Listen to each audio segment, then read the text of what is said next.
One of the hard truths about being a leader is that we will face losses. A project may fail. We may take a risk that falls short of reward. We may even lose people through death, a change in jobs, or conflict.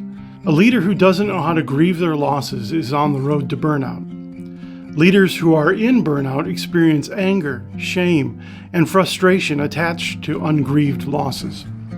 I've talked with pastors who said, "I'm just so angry all the time." Sometimes they can point to specific frustrations or losses. Often they are angry at themselves and may or may not know it. Many times they can't place the source of the anger. They just know they feel like a raging Hulk that wants to smash everything. Sometimes they stuff their anger until they feel numb, not being able to feel anything at all. People in burnout talk about feelings of hopelessness, numbness, or grief, which are all expressions that something has been lost, whether it be purpose, vision, or energy. This sense of loss can be hard to discern because it's mixed with other feelings like anger, doubt, frustration, and fatigue.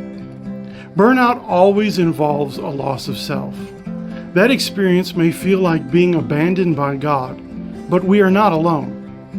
Unresolved grief and loss often show up as anger, and that's okay. God has given us a great tool to express our anger and resolve our grief. It's called Lament, and we can find it in the book of Psalms. Approximately 1/3 to 1/2 of the Psalms are laments, intensely emotional cries of complaint to God. They are rooted in the character of God and express the brokenness of our world. As I was working through burnout, I discovered an interesting paradox. The more I tried to avoid my pain, the heavier it became. All our emotions are connected. Denying one emotion means that we diminish our access to all the others, including the good ones. That's why we often feel numb. As I denied my pain, I also experienced less joy in my life. Artificially reducing grief also reduces joy. Expressing grief honestly opens us up to joy. Lament is the pathway into the goodness and joy of God. Lament is the process of letting go of what we have already lost. It requires space to allow our emotions to come to the surface. We need to feel the pain and express it honestly.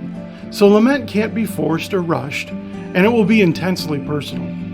Here are some elements of lament that may be helpful for us to keep in mind. Lament is directed toward God. Lament is raw and emotionally honest. Lament believes that God hears. Lament moves to a specific petition or request, and lament recalls that God is good. Recovery from burnout and building resilience requires the practice of lament. In the Weary Leader's Guide to Burnout, I will guide you through the practice of lament so you can rediscover joy.